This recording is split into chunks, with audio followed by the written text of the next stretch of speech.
ಮೀಸಲಾತಿ ಸಮೀಕ್ಷೆ ವೇಳೆ ಮಾದಿಗ ಎಂದೇ ಬರೆಸಿ ಪಾಲನಹಳ್ಳಿ ಮಠದ ಡಾಕ್ಟರ್ ಶ್ರೀ ಶ್ರೀ ಸಿದ್ದರಾಜು ಸ್ವಾಮೀಜಿ ಸಲಹೆ.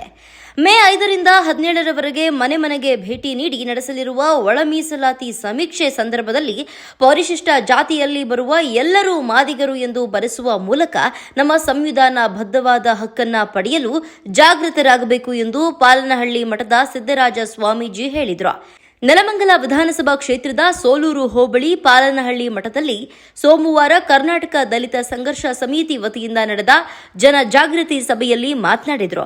ವೈಜ್ಞಾನಿಕ ಸಮೀಕ್ಷೆ ಮಾಡಿ ಸಾಮಾಜಿಕವಾಗಿ, ಶೈಕ್ಷಣಿಕವಾಗಿ ಹಾಗೂ ಆರ್ಥಿಕವಾಗಿ ಮಾದಿಗ ಸಮುದಾಯ ಸಾಕಷ್ಟು ಅವಕಾಶ ವಂಚಿತವಾಗಿದೆ. ಇದನ್ನು ಸರಿಪಡಿಸಲು ಹಲವಾರು ವರ್ಷಗಳ ಅವಿರತ ಹೋರಾಟದ ಫಲವಾಗಿ ಈಗ ಸರ್ಕಾರ ನಿವೃತ್ತ ನ್ಯಾಯಮೂರ್ತಿಗಳಾದ ಎಚ್.ಎಸ್. ನಾಗಮೋಹನ್ ದಾಸ್ ರವರ ನೇತೃತ್ವದಲ್ಲಿ ವೈಜ್ಞಾನಿಕವಾಗಿ ಸಮೀಕ್ಷೆ ನಡೆಸಿ ಒಳ ಮೀಸಲಾತಿ ಕಲ್ಪಿಸಲು ಮುಂದಾಗಿದೆ ಎಂದರು.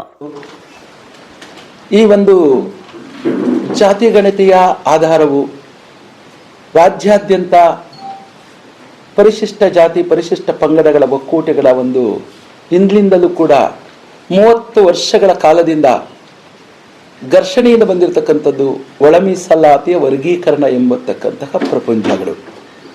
ಇದರಲ್ಲಿ 30 ವರ್ಷಗಳಿಂದಲೂ ಕೂಡ ಓಡಾಡಿಕೊಂಡು ಬಂದಿರತಕ್ಕಂಥದ್ದು ಅನೇಕ ಸದಾಶಿವ ಆಯೋಗದ ಸಮೀಕ್ಷೆ, ಕಾಂತಾರ ಸಮೀಕ್ಷೆಗಳು ಎಲ್ಲವುದನ್ನು ಒಳಪಟ್ಟು ಈಗ ಡಾಕ್ಟರ್ ಎಚ್.ಎನ್. ನಾಗಮೋಹನ್ ದಾಸರವರಿಗೆ ಈಗಿರ್ತಕ್ಕಂಥ ಘನ ಸರ್ಕಾರ ಹೇಳಿದೆ, ಈ ಸಮೀಕ್ಷೆಯ ವರದಿಗಳು ಬಹುಚಿನ್ನವಾದಾಗ ಮಾತ್ರ ಒಳ ಮೀಸಲಾತಿ ಬರುವುದು ಅನ್ನುವಂತಹ ಒಂದು.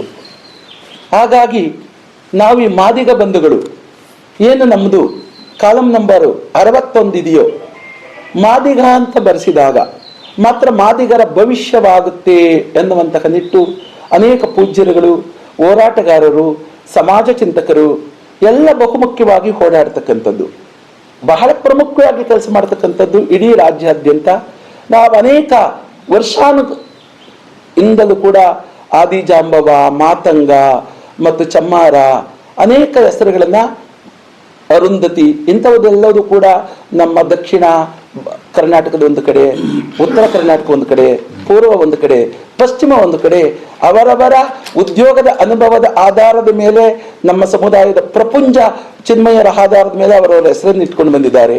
ಅದು ಏನು ಬರೆಸಬಾರದು, ಏಕೆ ಏಡಿ ಹಲವಾರು ಹೆಸರುಗಳಿಂದ ಕರೆದುಕೊಂಡು ಬಂದಿದೆ.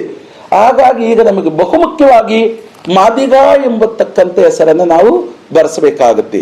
ಪ್ರತಿಯೊಬ್ಬರಲ್ಲೂ ಕೂಡ ಮಾದಿಗ ಅಂತ ಬರೆಸಿದಾಗ ಮಾದಿಗ ಬಂಧುಗಳು ಇದು ಅವಿಚ್ಛಿನ್ನವಾಗಿ ನಮ್ಮ ಬಹುಸಂಖ್ಯಾತವಿರತಕ್ಕಂತಹ ಈ ಸಮಾಜ ಸಾಮಾಜಿಕವಾಗಿ, ರಾಜಕೀಯವಾಗಿ, ಆರ್ಥಿಕವಾಗಿ ಬಹಳ ನೊಂದಿದೆ. ಇದು ತಮ್ಮೆಲ್ಲರಿಗೂ ಕೂಡ ಗೊತ್ತಿರತಕ್ಕಂಥ ವಿಚಾರವೇ, ರಾಜ್ಯಾದ್ಯಂತ ತಿಳುವಳಿಕೆ ಇರತಕ್ಕಂಥ ವಿಚಾರವೇ. ಎಲ್ಲವುದನ್ನು ನಾವು ವೀಕ್ಷಣೆ ನೋಡಿದಾಗ ನಾವು ರಾಜಕೀಯದಲ್ಲಿ ಕೂಡ ಕೆಳಗಿದ್ದೀವಿ, ಆರ್ಥಿಕವಾಗಿ ಕೆಳಗಿದ್ದೀವಿ, ಸಮಾಜದ ಒಂದು ಸ್ಥಿತಿಯಲ್ಲಿ ನಾವೆಲ್ಲರೂ ಕೂಡ ಕೆಳಗಿದ್ದೀವಿ.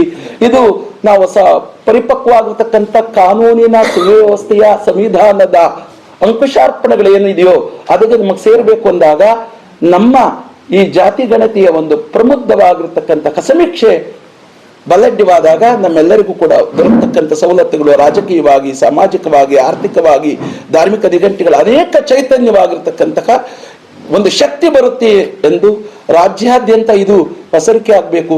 ಮನೆ ಮನೆಗೂ ಕೂಡ ಇವತ್ತಿನಿಂದ ಏನು ಮೇ 5ರಿಂದ ಪ್ರಾರಂಭ ಆಗ್ತಾ ಇದೆಯೋ ಇದು ಹಂತದ 3 ಭಾಗದಲ್ಲಿ ವಿಭಾಗೀಕರಣ ಹೊಂದಿದೆ.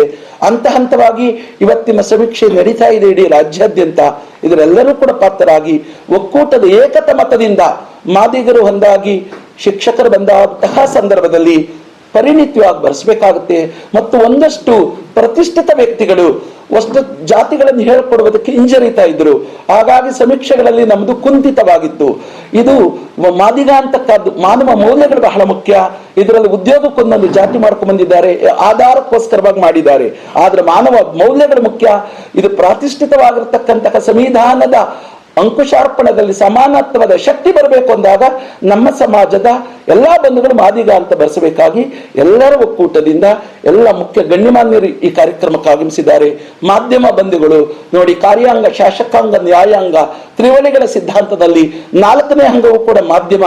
ಆ ಮಾಧ್ಯಮದವರು ಇದನ್ನ ಮನೆ ಮನೆಗೂ ಮುಟ್ಟುವಂತಹ ಕೆಲಸ ತಾವೆಲ್ಲರೂ ಕೂಡ ಮಾಡ್ತೀರಾ ಅಂತ ನಾನಾದ್ರೂ ಭಾವಿಸುತ್ತಾ ಇದಕ್ಕೆಲ್ಲರಿಗೂ ಕೂಡ ಒಗ್ಗಟ್ಟಿನಿಂದ ಸರ್ವತೋಮುಖ ಪೂರ್ಣ ಚಂದ್ರಸೇನ ಸಭಾ ಸಪ್ತಾಂಗ ಲಕ್ಷಣ ಎಂಬತಕ್ಕಂತಹ ಆಧಾರದಲ್ಲಿ ನಾವೆಲ್ಲರೂ ಕೂಡ ಕೆಲಸ ಮಾಡೋಣ. ಸರ್ವರಿಗೂ ಶರಣಾರ್ಥಿಗಳು.